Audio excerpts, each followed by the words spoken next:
नमस्कार, मैं अमित। इस वीडियो में बात करते हैं कि बिहार में जो सियासी परिस्थिति अब बदल गई है। एक तरफ महागठबंधन की सरकार बिहार में गिर गई है और अब एनडीए की सरकार बिहार में बनी है, जिसका नेतृत्व नीतीश कुमार कर रहे हैं।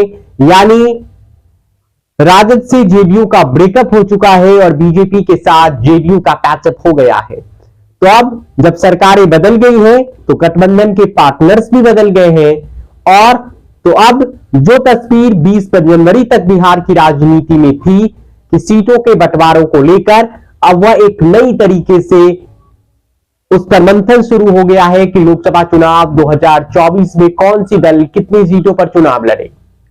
इसी कड़ी में एनडीए से खबर यह है कि बीजेपी और जेडीयू बराबर सीटों पर चुनाव लड़ेगी और शेष सीटें लोक जनशक्ति रामविलास यानी चिराग पासवान के खेमे को दिया जाएगा।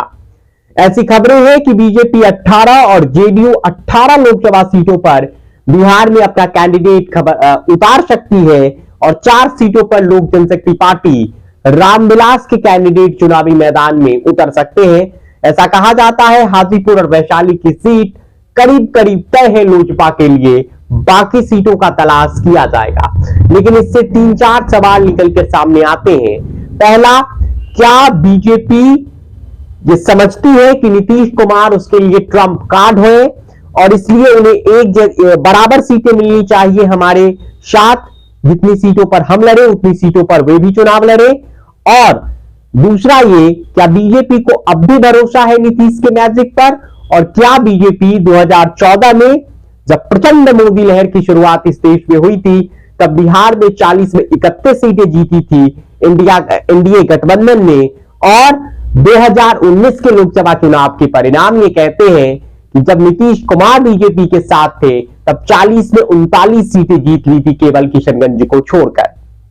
तो बीजेपी 18 सीटों पर अगर चुनाव लड़ेगी तो क्या बीजेपी के कुछ सिटिंग सांसदों का टिकट कटेगा, कुछ सिटिंग सांसदों की सीटें इधर से उधर की जाएंगी, क्योंकि प्रधानमंत्री ने पिछले साल जुलाई के महीने में सांसदों के साथ बैठक में कहा था कि सांसदों ने जिन्होंने अच्छा काम किया है उनका भी टिकट कट सकता है, क्योंकि हमें गठबंधन धर्म का पालन करना है।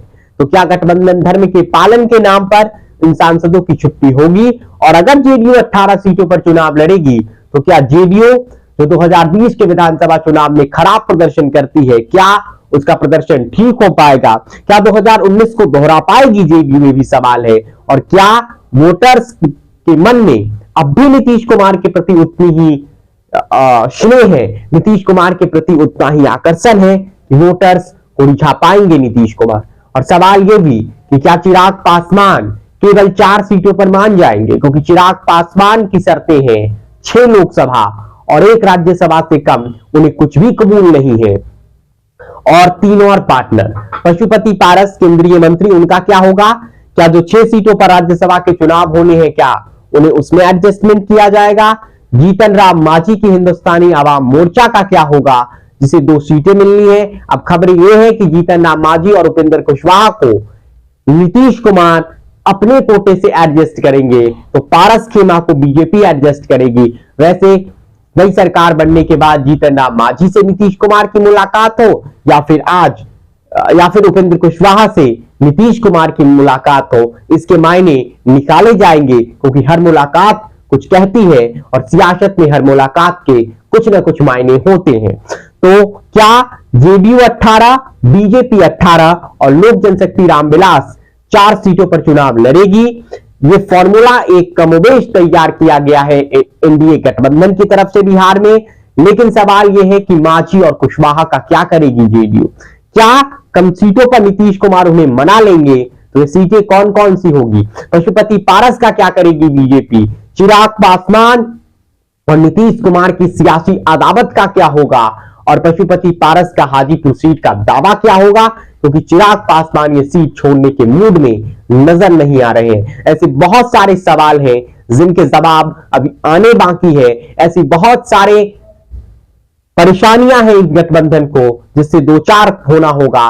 तो बिहार में एनडीए के सियासी नाव का जो खेवैया है वे कौन बनेगा, ये भी देखना है, या फिर ये नाव 2024 लोकसभा चुनाव से में डूब जाएगी बिहार में। चिराग पासवान क्या फैसला लेंगे? क्या चिराग पासवान को नीतीश कुमार उन्हें कबूल हो जाएंगे? ये एक बड़ा सवाल है।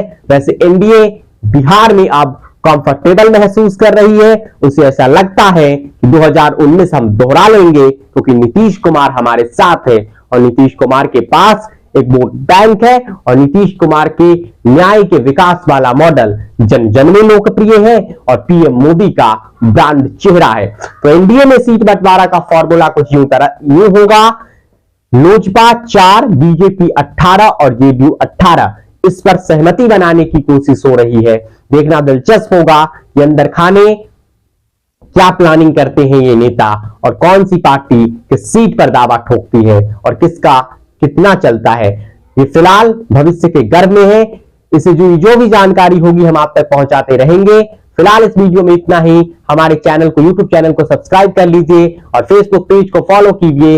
वीडियो ज्यादा से ज्यादा लोगों तक शेयर कीजिए। आपका धन्यवाद।